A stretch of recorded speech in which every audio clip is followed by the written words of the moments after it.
Crank up the volume and rip off the knob!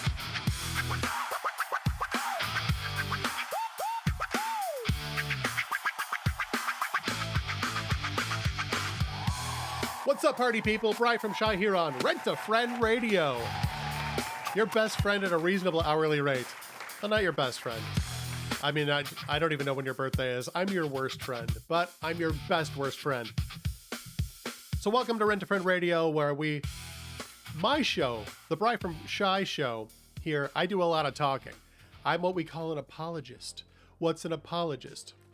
An apologist is somebody who makes a defense. It comes from the Greek apologia. So think of a courtroom, okay?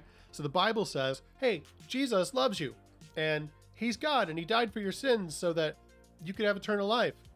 And then the devil shows up and he's like, no, that's not true. That's the Bible is a lie. Well, now I give my defense of the Bible. I give an apologia, the Greek. I know enough Greek to make me seem smart, but not enough to actually know Greek. So just pretend I'm fluent, but don't ever ask. Thanks. I don't know. I hope you can't hear that. I'm standing on, I have this little spongy pad on the floor. I have to put something down. I can hear my feet moving on it. There we go. Sorry. You go live, you get what you get. The show is free. Don't complain. That's our official motto here at Rent-A-Friend Radio. All right. We're going to start off with some viewer mail, or rather response to, oh my gosh, I just realized something. Like I had just adjusted my microphone so that it's at this level, but then I realized there's a whole bunch of buttons at the bottom of my screen that I can't see. There, now I can see it. The show is free. Don't complain. All right. This is feedback mail. Oh, that reminds me of something. And I'm not going to tell you why it does. But Dr. Cheese has his own show here. Okay, he travels a lot because the dude's in a rock band, the Dr. Cheese Experience. And of course, he's running Love and Muffins Music, which is where all of these bands come together. Link in the description if you want to just find the YouTube channel of that. There's new songs being added all the time. It's a relatively new channel. But Dr. Cheese has his own show, the Dr. Cheese Rock Block, where he doesn't do all the talking like I do. He just gives you the music. He just shows up and goes, here's a band, I love them, here's one of their songs, and then he shuts up and lets the music play. So if you want the music and not the me, I don't blame you. Show up on Fridays. That's Dr. Cheese's Friday Rock Block. All right. So I got a response to some viewer mail here. I had one of several insane atheists write in. So there's people who call themselves atheists, but then there's the people that are just like retarded, drunk, demon-possessed, irrational, kind of those people. I call them roach clowns because they're not just clowns. They're an infestation that comes crawling out of the woodwork in the dark, but the moment you shine some light on them, they scatter. So Schwan, the rhyme scientist, have a song about that. I'll bring that out at some point, not today. But here's a response I had to one such cat-owning insane woman who not just writing into my channel, but to a lot of others. Let's talk about you owning a cat, I said to her.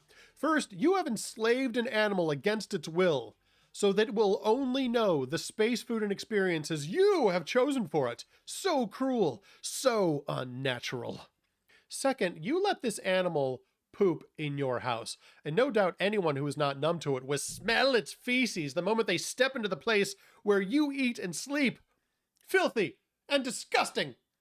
Third, I don't like cats. I find them rude and selfish, murderous creatures who kill for sport, and I am allergic. They are unpleasant to be around, which tells me all I need to know about the type of people who trap them against their will in their houses. Cat owners. Fourth, I hate radishes. While not ipso facto directly linked to cats per se, the fact that you own a cat tells me that you're the kind of person who likely buys and eats radishes, an activity so vile and wicked that the rainbow flag doesn't even have a stripe for people like you. Appalling! Perverse! I find it hilarious that you think you can be this kind of radish-munching animal slaver in a poop-scented house, and yet you think you have the right to condemn anyone else for the comparatively tiny sins of lying and hypocrisy. Even if you could prove that I am a dishonest hypocrite, at least I am not some cat-owning radish eater. Pause for dramatic effect. And scene. Whew. I think that went really well. Just like we've rehearsed it. How did it feel? Thought it got really tense for a minute there, but in a good way, right? Dramatic.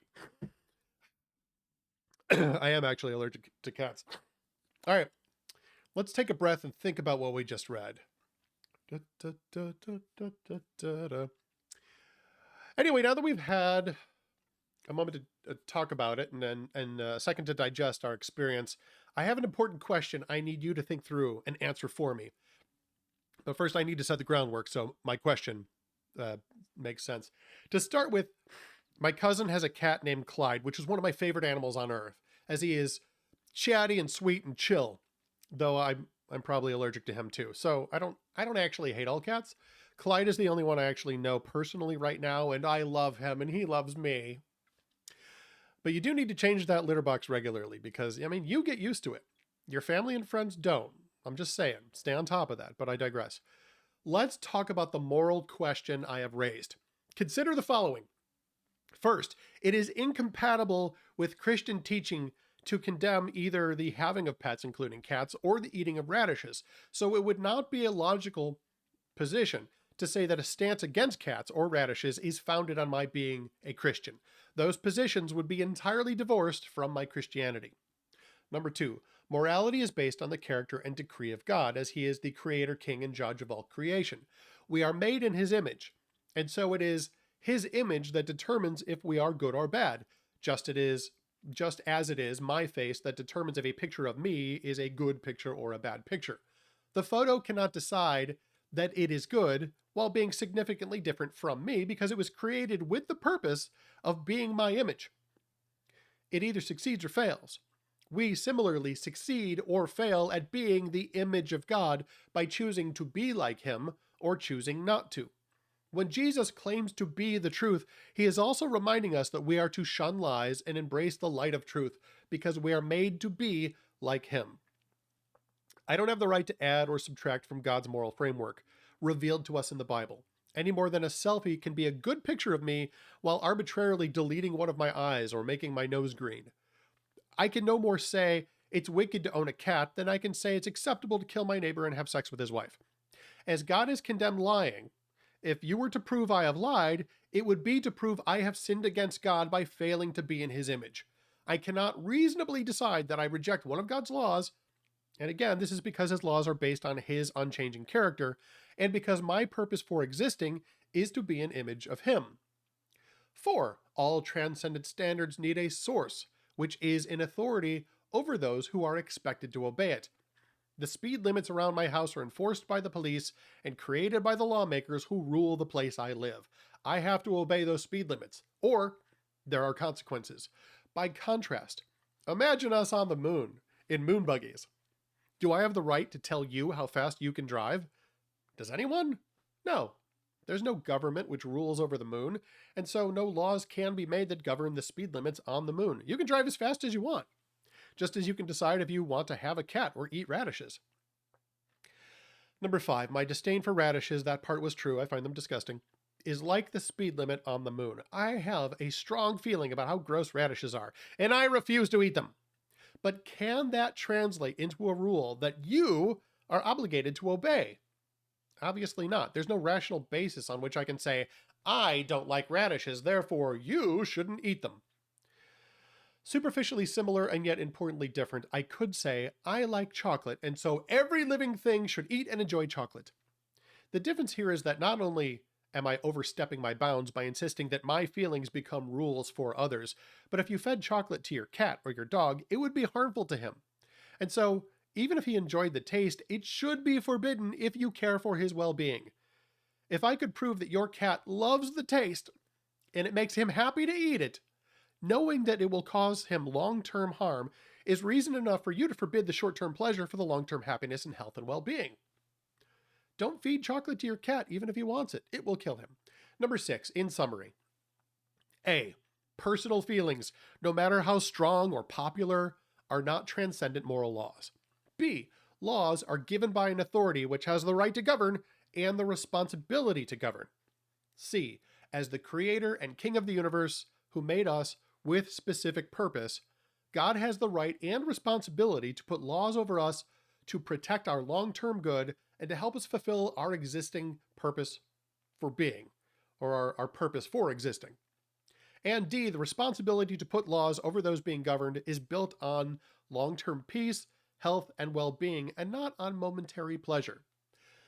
Therefore, because lying leads to broken relationships and long-term harm, God rightfully forbids it with no regard to whether we might enjoy misleading others.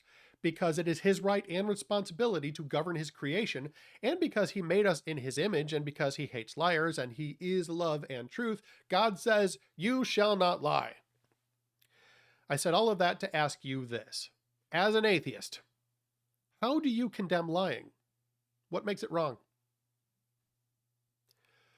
That, my little friends at home, that was a response to some listener mail we got that I sent out to one of our friends. Again, one of our insane friends. But let me just say, the question was to an insane roach clown, but the question is valid for anybody. Anybody who claims atheism to be a rational position has to answer this question. And this is the question that we're getting into today. In my book, The Socratic Ducky, which I have here, The Socratic Ducky is... it's about philosophy, and it's about learning how to think rationally so that you can see that the Bible is true from the very first page, that Christianity is true, that God exists, and that it's the God of the Bible.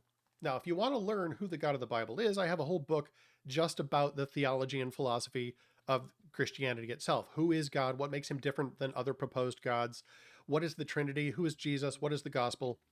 All of that jazz. So this book, in fact, all of our books are available at abitoforange.com for free digital download, but the paperback versions are available if you go to A Bit of Orange, go to free books, find the free digital download. There will be a link nearby that says, get the paperback on Amazon, and you can buy a copy of the paperback so you can have a real paper book in your hands. Now, tens of thousands of people have already downloaded the books. Not so many have bought them, but both are available. All right. We are going to get into morality more. So now that I've sort of shown a response to atheism when it comes to morality, I'm going to further dive into morality as proof and evidence of the biblical God in the next couple of chapters of The Socratic Ducky. But first, here is a song by Popularity Context called Mustache Out of Control. Prepare to dance, my friends, here on Rent a Friend Radio. I'm Bri from Shy. Enjoy!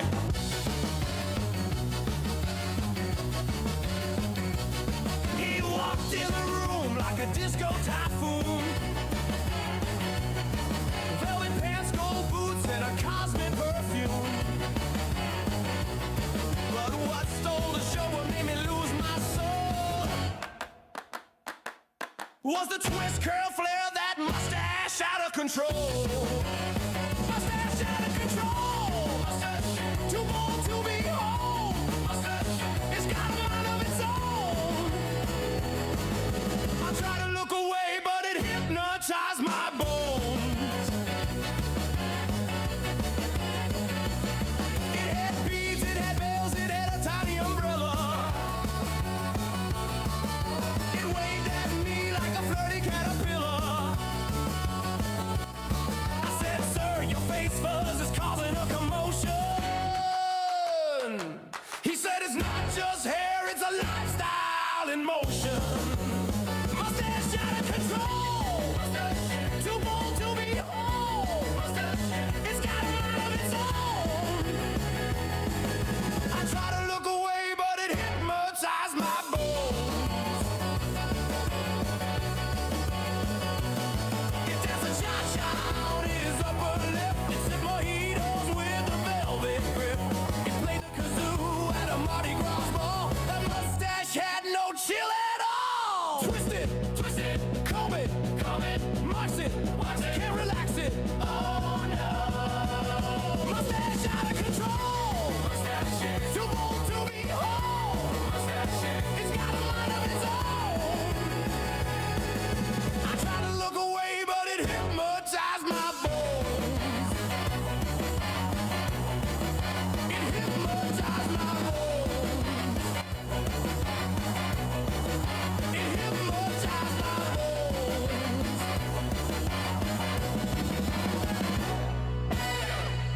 It hypnotized my bones. You know, a mustache is out of control when it affects your skeletal system. I am Bry from Shy. This is Rent-A-Friend Radio, and if you like the music and you want to hear more of it and less of me, well, first of all, there's links in the description where you can go just straight to the Love and Muffins website or YouTube channel and just listen to the music. But also on Fridays, when Dr. Cheese is in town, he comes here in the studio and he makes the Dr. Cheese Rock Block, where he doesn't do a whole lot of talking like me. He just lets the music play and he says, here's a band, here's who they are, here's one of their songs, and then he plays the music back to back. So more music, less talking. That's the Dr. Cheese Rock Block here on Rent-A-Friend Radio, as I'm slapping my microphone around. Now, before we get into the next chapter here, which is chapter 20, Objective Morals and the Fish Slapping Dance, I just want to point out something perhaps you've noticed. Sometimes I use sarcasm to teach. It's satire, where I say things where I don't necessarily mean the thing I first said, like the first bit of my rant before that song, where I was all like, if you own a cat and eat radishes, you're an evil, perverse person. See, that was just to teach a lesson. There's more of that coming. And I have to tell you that because someone's going to just like clip the first bit of this chapter and be like, look, he's literally Hitler. First of all, Hitler's dead. And I'm pretty sure I'm not. But that being said, let's get into it. Welcome, my friends, to the Socratic Ducky, Chapter 20, Objective Morals and the Fish Slapping Dance. This book and all of our books are available at abitoforange.com. And you can get the free digital download at abitoforange.com under free books. And in that same section, like I said before, there is a link to Amazon if you want to buy the paperback version. So let's talk about how objective morals prove that God exists. Here we go, and here's why I had that warning. I was setting fire to old tires full of orphan kittens this morning when I realized that the only thing that has kept me from making arson, burning down hospitals specifically, a full-time career, is all the time I spend selling drugs to grade school kids as a way to fund the local chapter of the Illinois Nazis.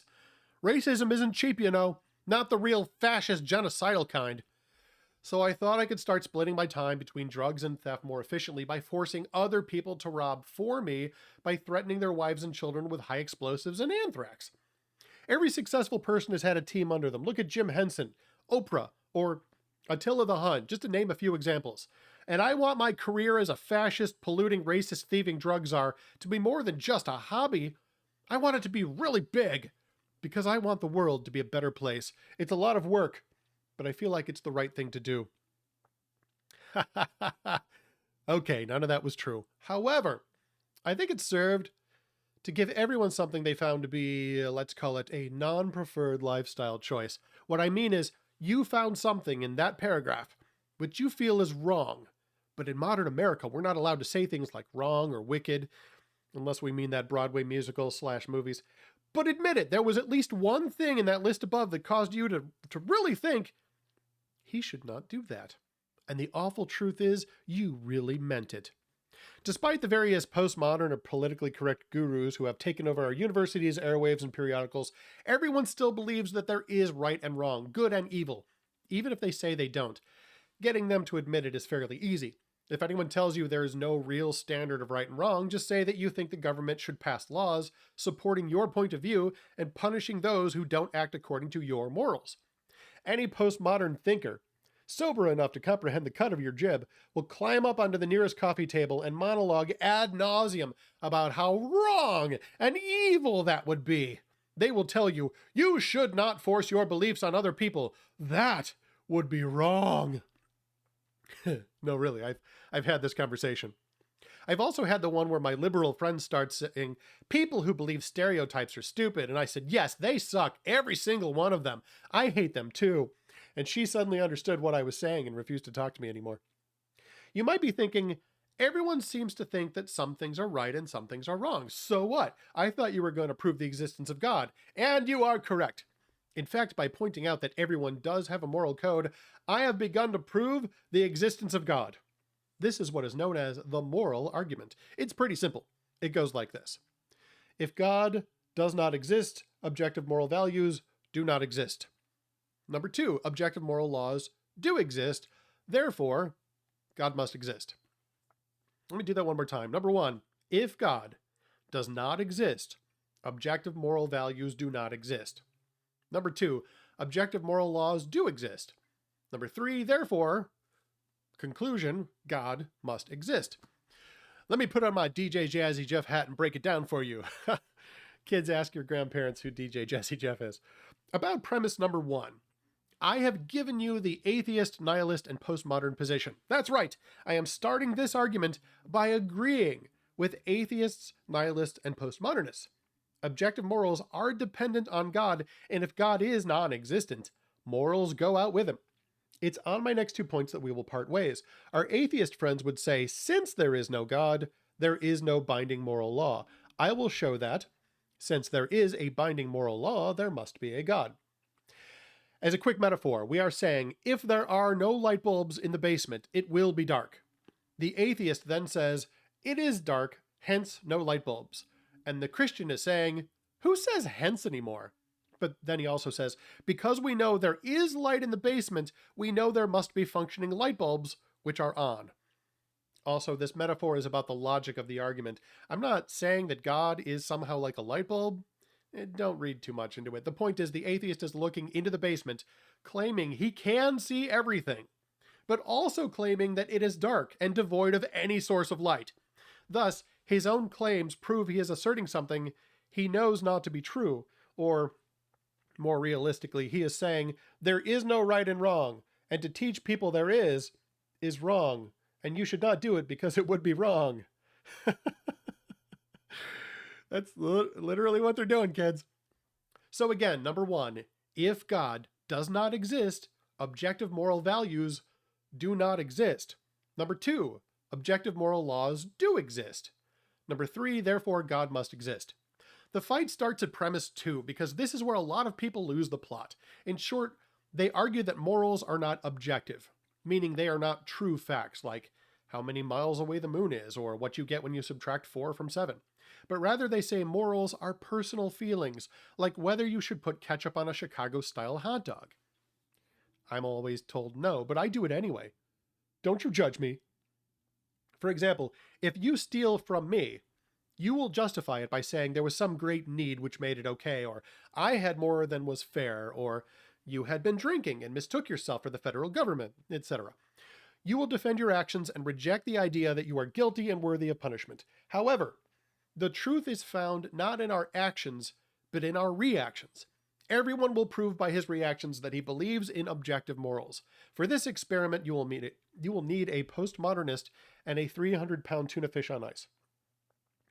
If they slap me with a fish, they will argue that morals are subjective, and I have no right to force my moral standards on them.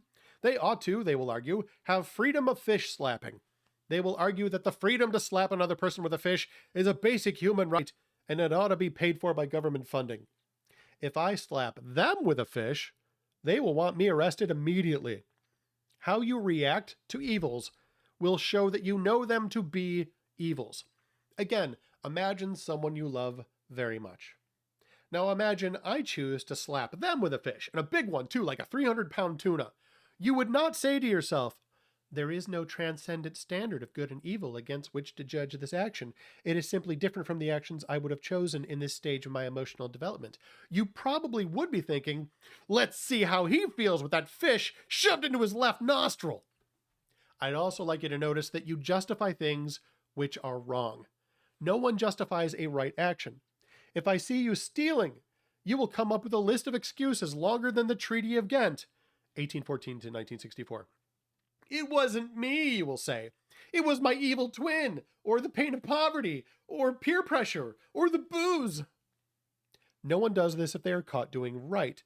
If I catch you doing something selfless and kind for someone else, you don't turn red and say, oh, you saw that, huh? Well, I had a lot to drink. I didn't know what I was doing.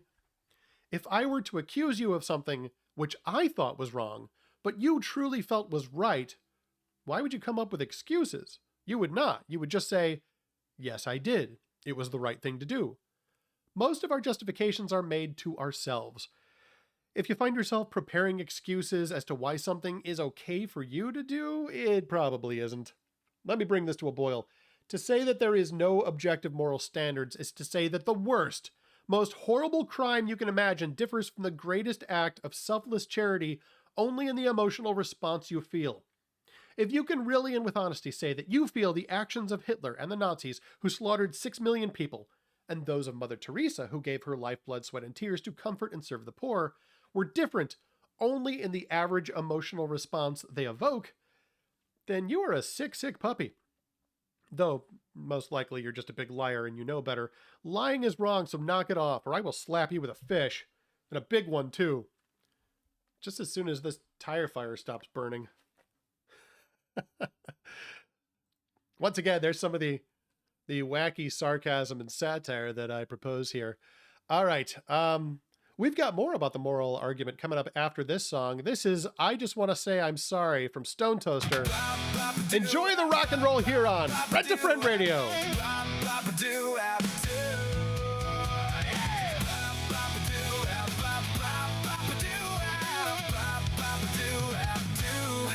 An image appears before me of my stuff all over the lawn, and as you're starting to mow her up,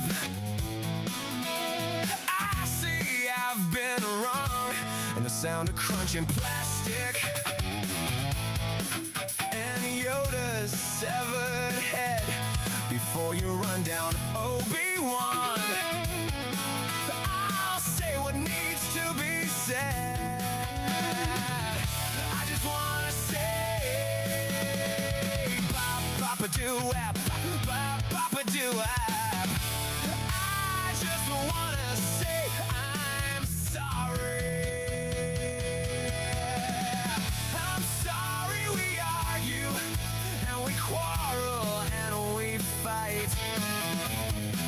I'm sorry you're still wrong and I'm still right. I'm sorry you get mad so fast. I wish it would be slower.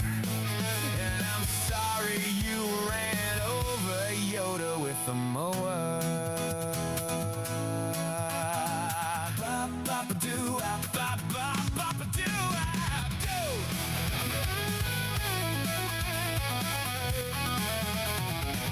There are shards and scattered remnants,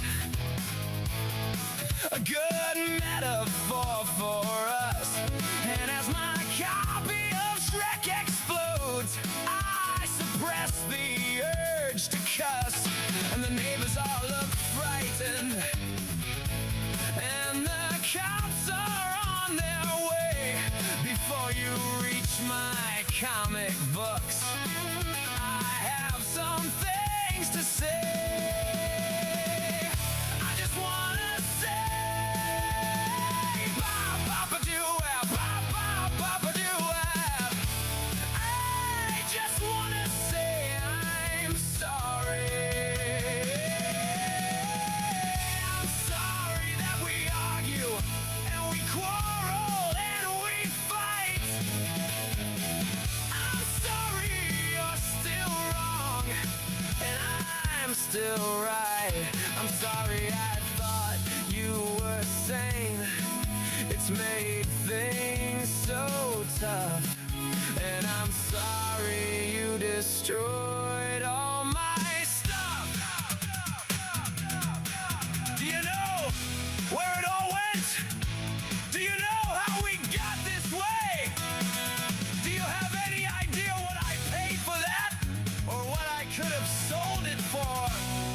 On eBay, an image appears before me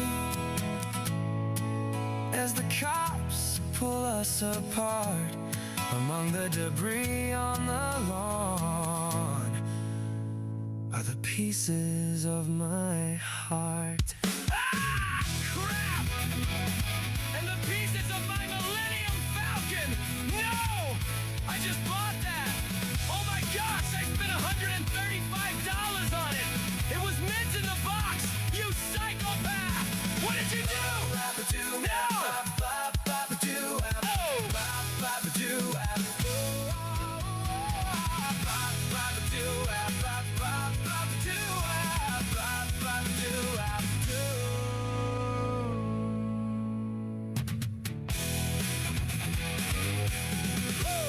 Stone Tongue Toaster. I just want to say I'm sorry here on Rent a Friend Radio. And I got to say $135 for a mint in the box Millennium Falcon. That is a tremendous deal. I'd be upset too. I'd be so upset I would write a song just like that. That's how upset I would be.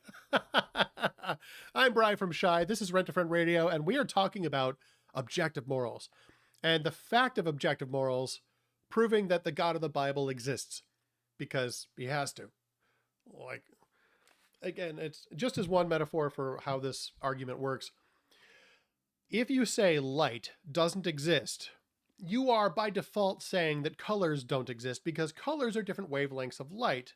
So if you say, well, light doesn't exist, but I can tell the difference between red and blue, that's the same kind of argument when an atheist says, well, God doesn't exist, but I can tell the difference between right and wrong. I don't need God to exist for right and wrong to be an obvious fact. I'm like, yeah, well, yeah, you do. Because just like you need light to exist in order for red and blue to exist so that you can tell them apart. That's what we're talking about. So we are getting again into the Socratic Ducky, available at abitoforange.com for free digital download, or there's a link there so you can buy the paperback version on Amazon. Excuse me while I drink some iced coffee. Radio runs on coffee, people. And I'm gonna come clean with you. I'm drinking decaf, so keep your expectations low. Like we always say here, the show is free, so don't complain. Welcome to Chapter 21, Dinner with Hitler and Other Moral Issues.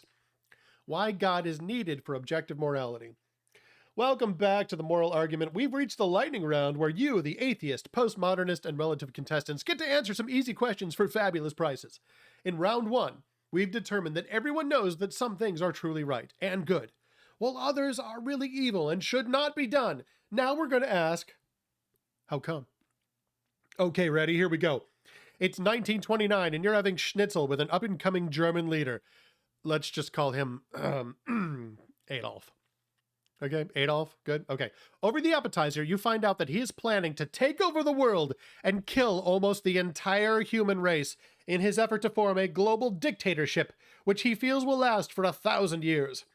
You suggest that there is some moral ambiguity to his plan, which, you know, it's maybe it's not good.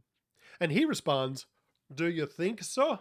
Golly, if I felt it was really wrong, I certainly wouldn't do it." How do you convince him that his plan is really wrong? Remember, contestants, you and Adolf are both atheists, so you can't appeal to God as a transcendent lawgiver.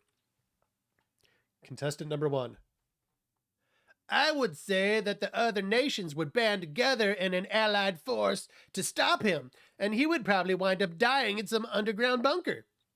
Nice try, contestant 1, but you've only succeeded at deepening his resolve. Adolf will just see that his many enemies will force him to act faster and more viciously than he had planned. The threat of losing doesn't make him feel his actions are wrong, only that he is right and needs to work harder. After all, every good and right hero has faced opposition, haven't they? Contestant number 2. I would tell him that his plan is bad because it will hurt a lot of people and make a lot of people unhappy, and that it would not make the world a better place. Ooh, a nice traditional reply from contestant 2, but I think you'll notice the mistakes you made. First of all, you've done nothing to prove that hurting people is wrong. You've only moved the need for an objective moral standard over one place. Secondly, the aim of his plans is to free the world of racism, classism, political struggles, religious fights, poverty, border disputes, and disease. In his mind, it makes the world a much better place. Besides, dead people don't complain, so killing a lot of people only makes them unhappy while they're still alive. The faster you kill, the faster you rid the world of unhappiness. Contestant 3. I think if Adolf looked at the cultures of the world, he would see that he's going against the normative implied social agreement of behavior for mutual benefit and survival. Laws and social norms of most people would go against these actions, and thus they are wrong. A noble sociological attempt from contestant 3. However, Adolf knows as well as you do that social norms are no more binding to societies that agree to them than fashion or the rules of a game. If he is the dictator, he'll make the laws and won't have to worry about prior laws. Furthermore, if he kills everyone who disagrees with him, there will be no social norms which would condemn his actions. His plan includes altering such social norms so that the only surviving societies We'll celebrate him as a hero. Thanks for playing, but Adolf will still go on to kill all of you. Hang on a minute. It is wrong to hurt people. It's wrong to kill lots of innocent people. Why? Well, it just is, that's all. How do you know? I know it's because I feel it, just as I know an apple is red because I see it. But as Christian apologist Ravi Zacharias once pointed out, there are some cultures who believe it is right to love their neighbor, and others who believe it is right to eat them, both based on feelings. Do you have a preference and why? It is true that some cultural norms presuppose an acceptance of killing and eating members of neighboring societies, but of course these are savage tribes and many evolve out of this stage. And by evolving out of it, have they made moral progress? Of course. But if you say they have progressed, do you not assume a better and a worse? But how can you do that without a transcendent standard to measure both sets of societal norms against? How can you say that they have gotten better if you cannot say there is a real good to which they are now closer? Well, obviously, there must be a higher good. It is better to love one's enemies than to kill and eat them. Yeah, justice is better than injustice, but not because there is some moral lawgiver telling us so. We can figure these things out for ourselves. But even if it could exist without a lawgiver, how would you figure out such a thing? Well, for justice, you can see how it creates a better society than injustice. It makes for fair play, equality, and happy citizens. But then what makes you decide what fair play, equality, and happy citizens...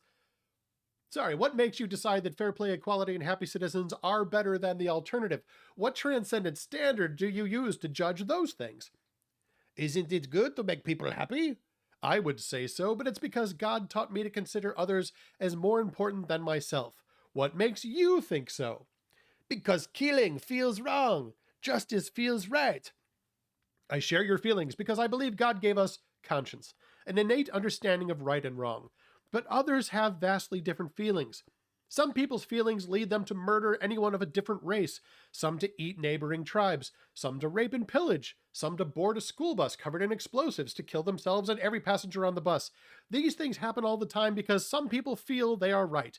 Mind you, not just morally neutral and somehow justifiable, but they feel that to rape, pillage, and murder is truly right and good. Are they correct?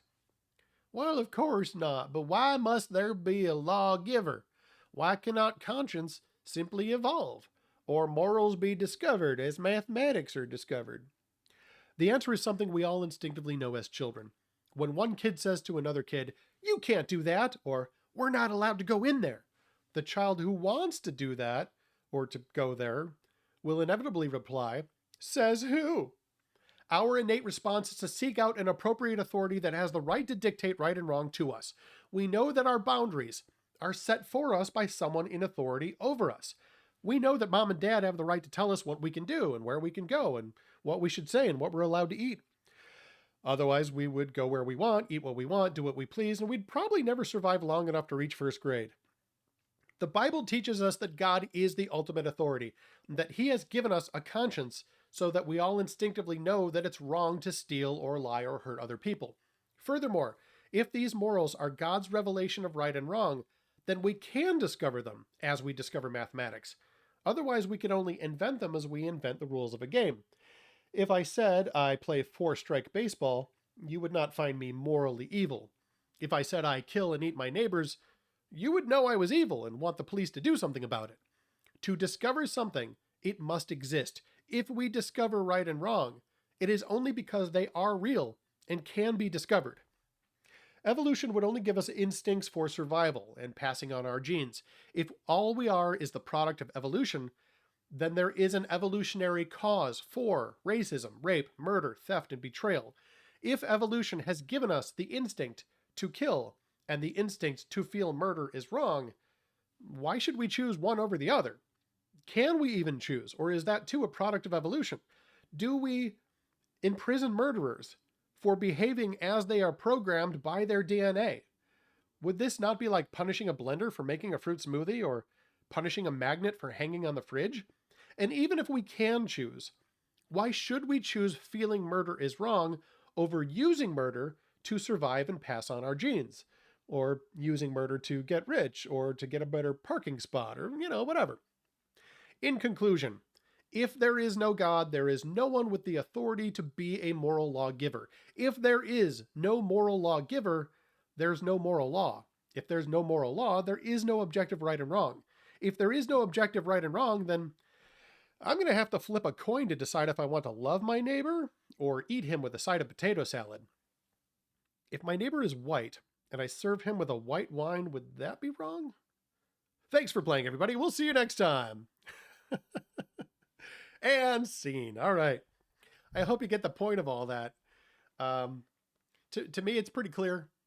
Objective morals, everybody knows objective morals exist. I have never met an atheist who will stand for, it's okay to be a liar, it's okay to steal, it's okay. They're always, every roach clown loves accusing you, by which I mean me, of being a liar. Like that's their biggest, that is the unforgivable sin, that you're a liar. I go, okay, but if atheism is true, what's wrong with being a liar? They just refuse to answer the question. They know there's right and wrong, but they won't let themselves ask, okay, well, if lying is wrong, why is it wrong? Speaking of things that are morally ambiguous, I've got a song here called Mrs. Roach by Ethel Toffelmeyer and the Players.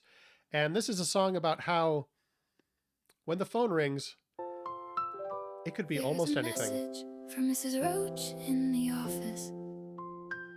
Please come to the office, Mrs. Roach. Enjoy the song on Rent a Friend Radio.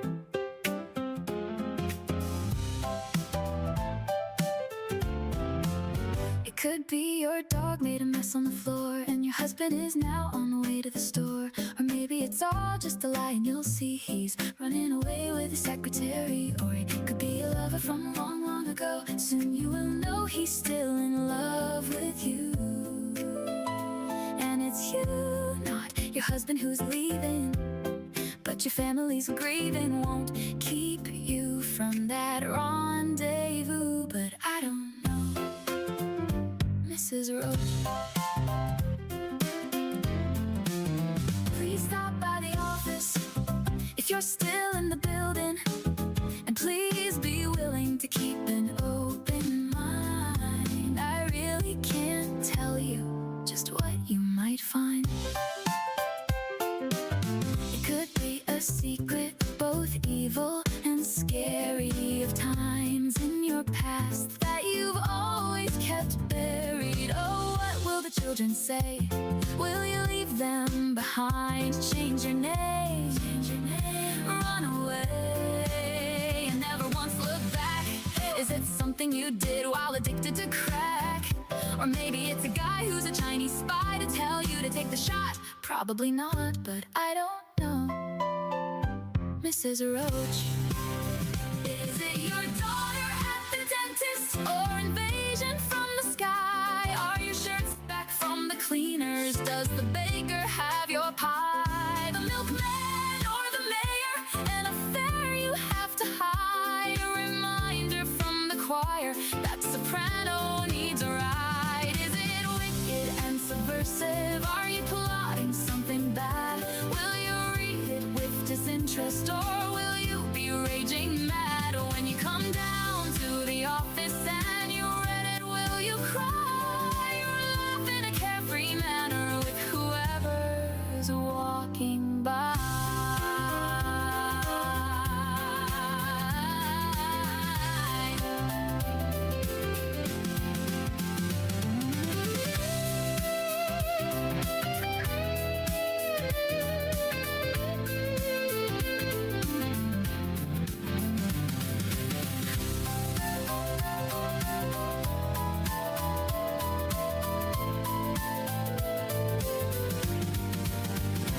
And a hush falls on the office as we hear her steps approach.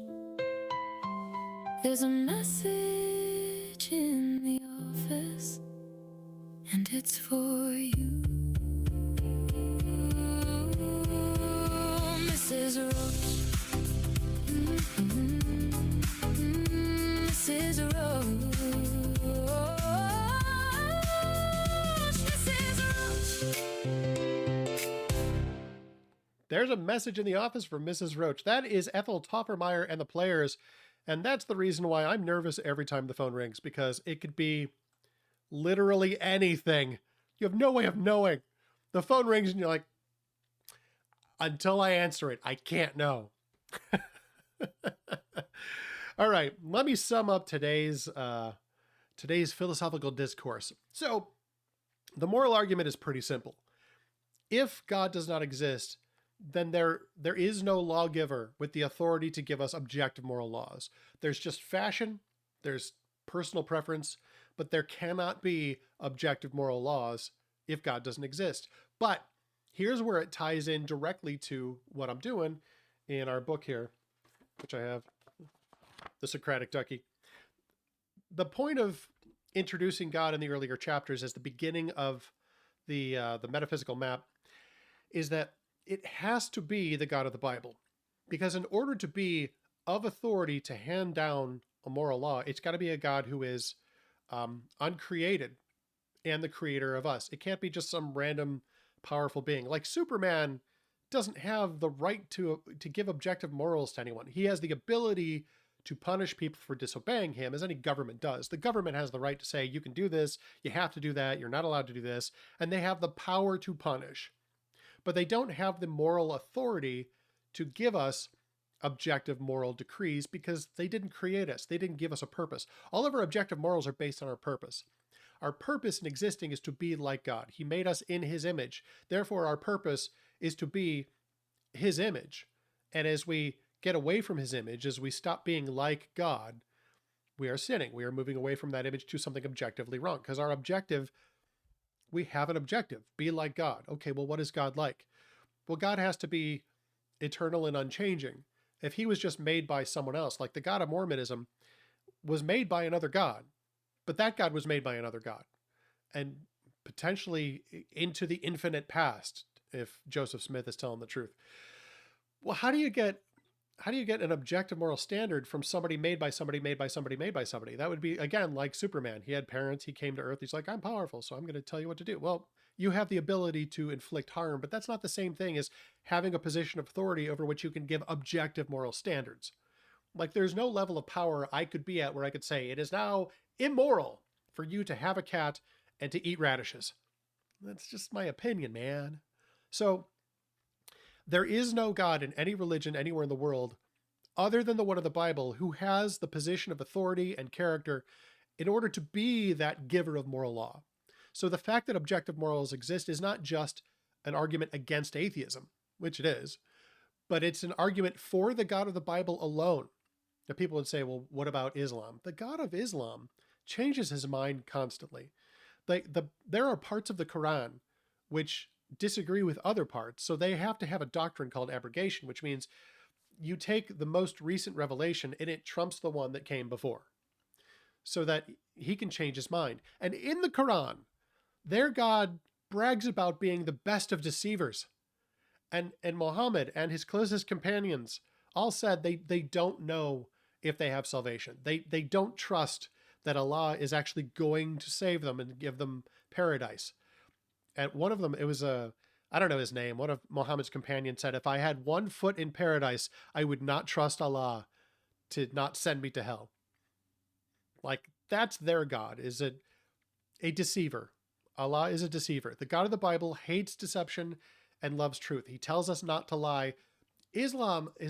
Muslims are literally commanded to lie, to be deceptive, to achieve other means. Allah cannot be the moral standard that gives us objective morals because he is not objectively moral. He is arbitrarily moral in the sense that he decides, I think this is right, do this. I change my mind, now do that. You can't trust. In Islam, this is their actual, where did Christianity come from? According to Islam. According to Islam, Jesus never claimed to be God.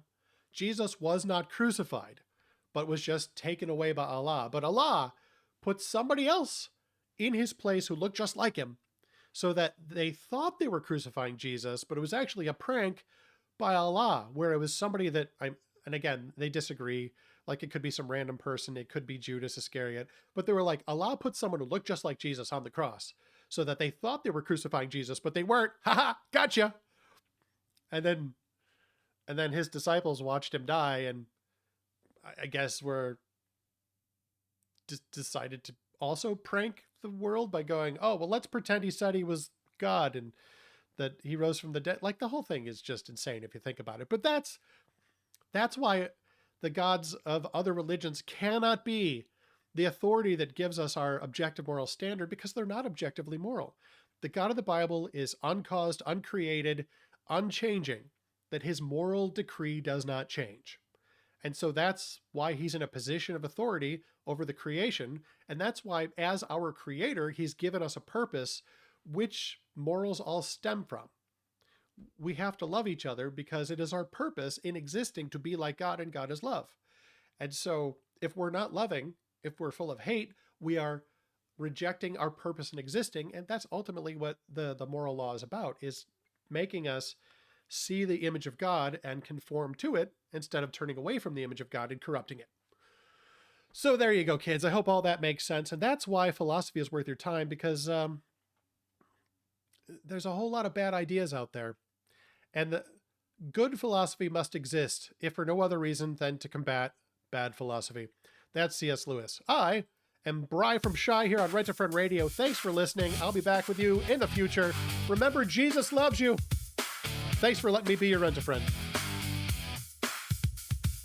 Jesus loves you is the message we send. Thanks for letting me be your Rent-A-Friend.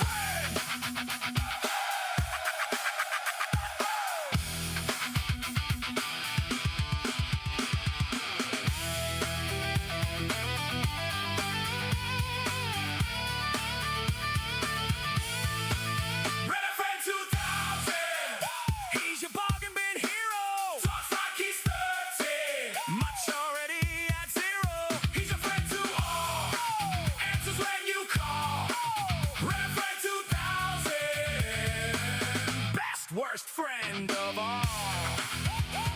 Yeah, your best worst friend of all. You're listening to Rent-A-Friend Radio.